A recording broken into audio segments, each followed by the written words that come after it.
அன்பார்ந்த இறைமக்களே, கிறிஸ்துவின் மறுப ஜெப குழியின் வாயிலாக இன்று உங்களை சந்திப்பதில் நான் பெரும் மகிழ்ச்சி அடைகிறேன். மக்களை, சந்தோஷமாக இருக்கீங்களா? நிறைவாக இருக்கீங்களா? மகிழ்ச்சியாக இருக்கீங்களா? மன அமைதியாக இருக்கீங்களா? மக்களே, மகிழ்ச்சியும் மன அமைதியும் இறைவன் தந்த பெரிய சொத்து நமக்கு இல்லையா? அதன்படி தான் நாம் நிறைவாக வாழ்கிறோம். இந்த நிறைவை கொண்டு தான் நாம் ஒவ்வொரு நாளும் பிறரை நாம் நிறைவுபடுத்த வேண்டும். அந்த வரம் தான் நம்ம ஓயாது நமக்கு கேட்க வேண்டும் இல்லையா? இன்றைக்கி அவர் நமக்கு என்ன இறைவார்த்தை தருகிறார் பார்ப்போமா? இறைவாக்கினர் எசியா எழுதிய நூல் அதிகாரம் 4 இறை வார்த்தை 2, 3 மற்றும் 5, 6. அந்நாளில் ஆண்டவரால் துளிர்க்கும் தளிர் அழகும் மேன்மையும் வாய்ந்ததாக இருக்கும்.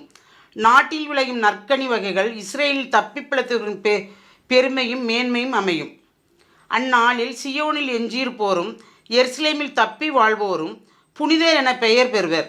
உயிர் பிழைப்பதற்கென்றே எருசலேமில் பெயர் எழுதப்பட்டோரும் புனிதர் எனப்படுவர். சியோன் மலையின் முழுப்பரப்பின் மேலும் அங்கே கூடி வரும் சபை கூட்டங்கள் மேலும் மேகத்தை ஆண்டவர் பகலில் தோற்றுவிப்பார். புகைப்படலத்தை கொழுந்து விட்டெறியும் நெருப்பின் ஒளிச்சுடரையும் இரவில் ஏற்படுத்துவார். ஏனெனில் அனைத்தும் மாட்சிக்கு மேல் ஒரு விதமான மண்டபம் இருக்கும். அது பகல் வெப்பத்தினின்று காக்கும் நிழலாகவும் புயல் காற்றுக்கும் மழைக்கும் ஒதுங்கும் புகலிடமாகவும் அரணாகவும் அமையும். Praise the Lord. மழை வருது, புயல் வருது, அப்படி வருது, இப்படி வருதுன்னு சொல்லும்போது, நாம் ஜெபிக்கும்போது அந்த மழையையும் புயலையும் காற்றையும் அனைத்தையும் கட்டுப்படுத்துகிற இறைவன் நம்மோடு இருந்ததை கட்டுப்படுத்தி கொடுக்கிறார் இல்லையா? மக்களை, பெருமைப்பட வேண்டும். ஏனென்றால் நாம் கேட்டது அனைத்தும் செய்கிறார் நம்ம இறைவன், நம்ம கூட இருக்கிறார் அப்படின்னு நாம் பெருமைப்படும் போது எல்லாமே நமக்கு ஆசீர்வாதமாக அமைகிறது இல்லையா? அதுதான் அந்நாளில் ஆண்டவரால் துளிர்க்கும் தளிர் அழகும் மேன்மையும் வாய்ந்ததாக இருக்கும். நாட்டில் விளையும் நற்கனி வகைகள் இஸ்ராயல் தப்பி பிழைத்தவர்களின் பெருமையும் மேன்மையும் அமையும். தப்பி பிழைத்தவர்களின் பெருமையும் மேன்மையும் அமையும்.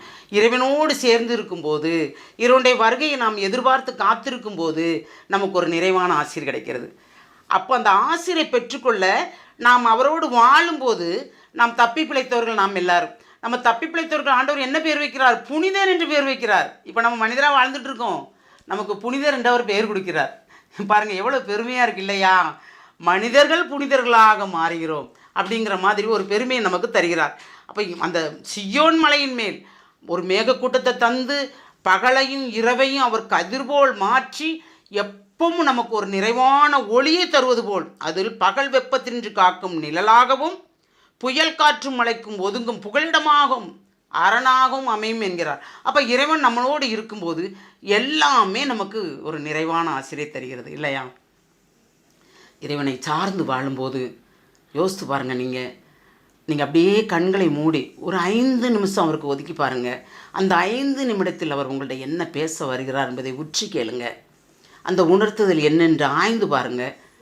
நமக்கு ஞானம் இல்லைங்க, இறைவன்கிட்ட தான் இருக்குது எல்லாமே. அந்த ஞானத்தை அவர்கிட்ட தரும்படி கேட்போமே. அப்படி கேட்கும்போது நமக்கு எல்லாமே நிறைவாக அமையும். அந்த வரத்தை கேட்போமா?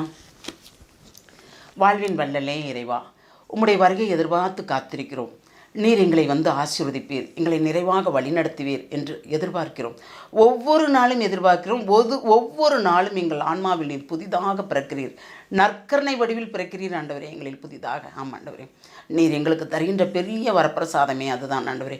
அந்த வரப்பிரசாதத்தை கொண்டு தான் நாங்கள் வாழ்ந்து கொண்டு இருக்கிறோம் ஆண்டவரே. அதனால் எப்பொழுதும் நாங்கள் உம்மை சார்ந்தவர்களாகும் உமக்குரிய மக்களாகவும் வாழும்படி எங்களை ஆசீர்வதிக்க வேண்டும். ஆண்டவரே, நாங்கள் புனிதர் பட்டம் பெறுவதற்காக அல்ல ஆண்டவரே, உம்மோடு இணைந்திருக்கும் போது, மனிதராக இருக்கும்போதே உம்மோடு இணைந்து நடக்கும் வரத்தை தர வேண்டும் என்று உம்மை இறைஞ்சு மன்றாடுகிறோம். எங்கள் ஜெபங்கேற்கும் நல்ல பிதாவே. ஆமேன், ஆமேன், ஆமேன்.